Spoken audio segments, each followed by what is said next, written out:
It takes no great faith to give God glory when all your bills are paid. It does not require much faith to believe when the sun shines, and for anyone to profess to be a Christian and sing songs when the sun shines. It doesn't take anything at all. When things go well in your life, it's easy to shout hallelujah. But when troubles come, when illness comes, when difficulties, tough times and long nights, then your faith kicks in to let you know that He is a help in need. I would like to share this word with somebody going through tough times, holding their heads above water and smiling as hard as they can to avoid crying despite the situation.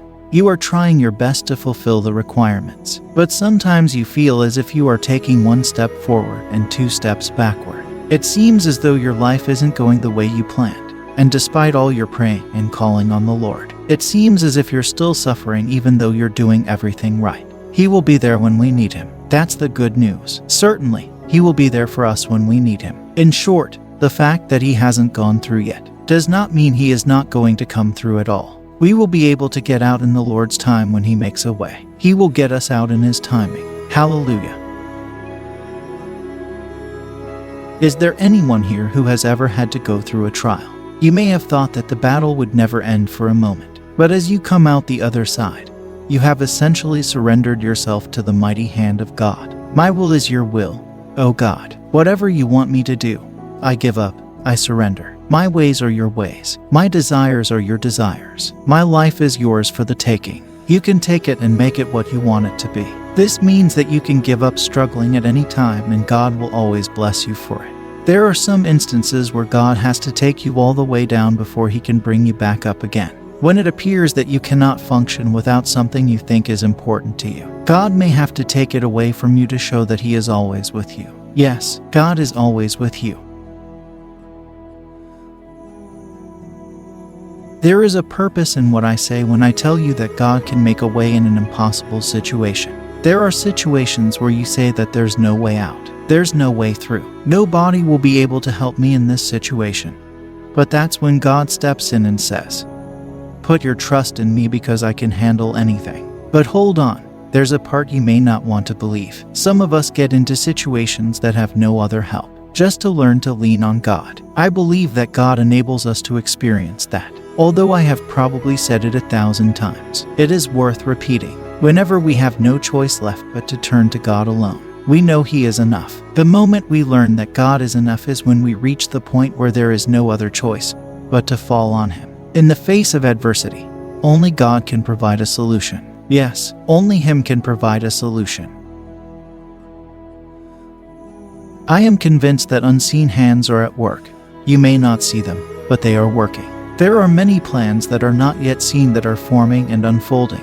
You may not notice them, but that does not mean that they are not in operation. In fact, He is working behind the scenes to pivot your world around for the better, to pivot the situation for your families, to pivot the situation for your goals, and to pivot the situation for the betterment of you all. In the midst of the chaos, He is working behind the scenes to provide for you with support. He is working behind the scenes on ways to put you in a better place through additional support. In addition to the relationship you have with Him, there are others He is leading into your life that you don't understand or do not even know about yet.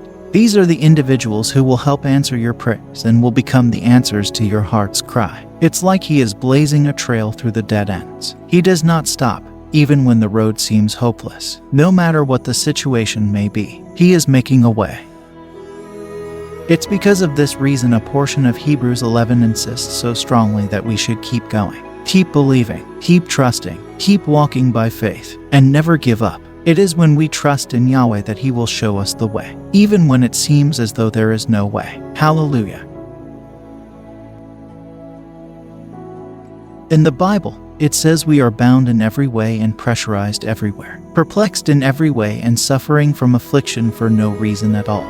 Embarrassment, perplexity, and being unable to find a way out of difficult situations might be plaguing us. But we are not cowed by despair. A state of utter despair is utterly without a way to get from one place to another, at a loss for resources and with no hope, to have no hope or to be helpless. There is no way out, but Paul did not state there would be no way out. So he said that they could not find a way out. Although it may seem like there isn't a way out, We must never forget that Jesus has promised that He is the way. He is the waymaker who makes a way for us to find our way out. It was not clear to the Israelites how to proceed when they had the Red Sea in front of them, and the Egyptian army right behind them. And so it was God who parted the Red Sea for them. I also believe that His arm will also part the Red Sea between you and me if we go forward and continue in this path.